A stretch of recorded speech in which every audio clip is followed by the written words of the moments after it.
Hello, Caymans. Mr. Eicher here. This is Chapter 8 in our Math 3 class. We're talking about midpoint and distance formulas, and I believe you've talked about midpoint and distance formulas before.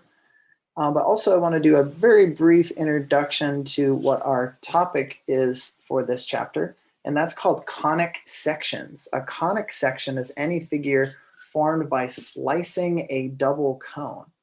I have two Khan Academy. I have two YouTube videos here. I'll show you the first, but I'll post both of them in the folder. And I'd encourage you to take a look at those. But let me show you this first link.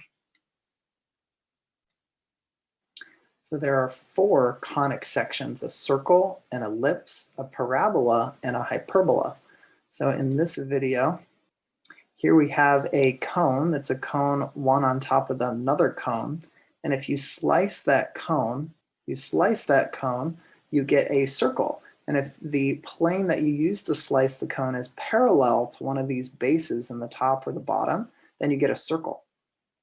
Another type of conic section, you can kind of see that if I play this, different size circles you get here, slicing the cone.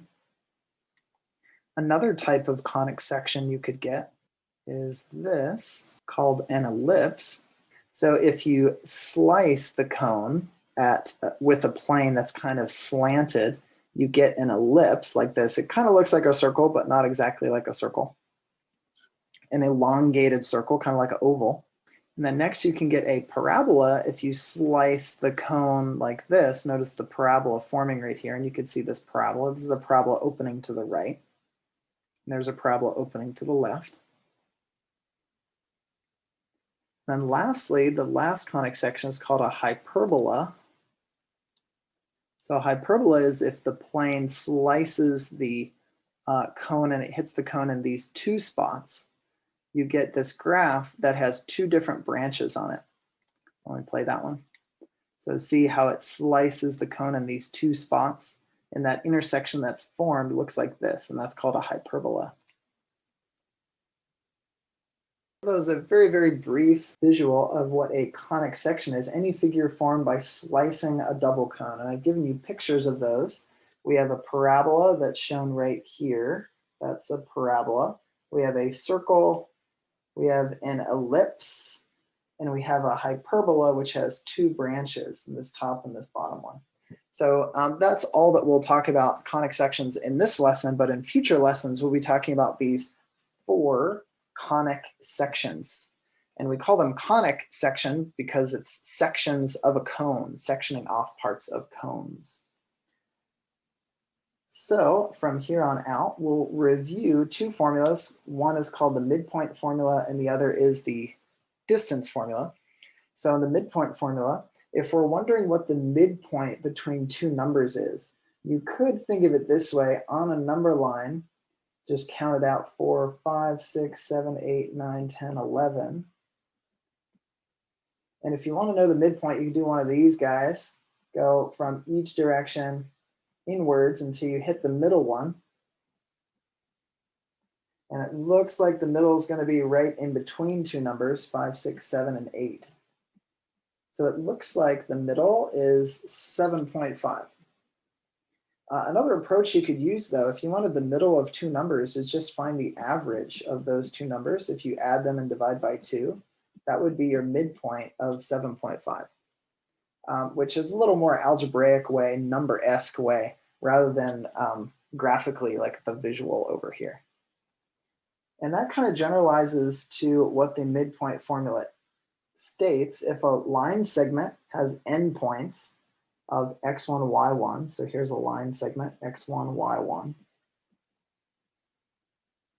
And another endpoint of that line segment, x2, y2. You can find the midpoint by using this formula: the sum of the x coordinates divided by 2, comma, the sum of the y coordinates divided by 2. Or in other words, the average x coordinate, comma, the average y coordinate. So we can use this midpoint to find this formula to find the midpoint of various lines. So if we wanted the midpoint between these 2 points, we would have the sum of the x's divided by 2, comma, the sum of the y's divided by 2. So that would give us a midpoint of 24 over 2, so 12, comma, 10 over 2, 5.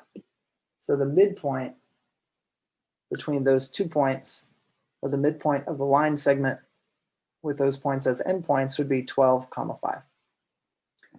We could also do this with fractions. So if we wanted to add and find the midpoint would be the sum of the x coordinates divided by 2, the sum of the y coordinates divided by 2.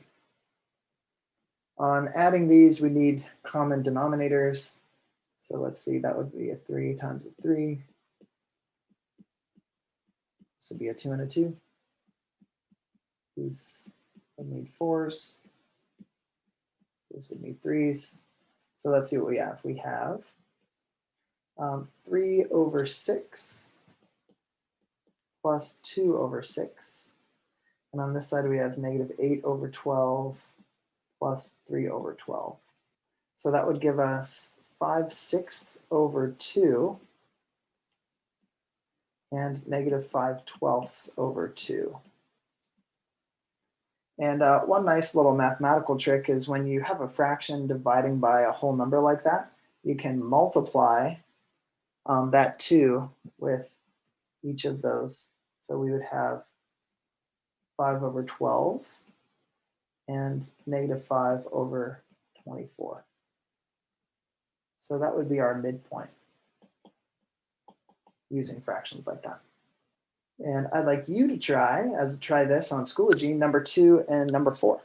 That'll be the end of this first lesson. And the next lesson, or the next part of this lesson, we'll look at the distance formula. Thanks for watching.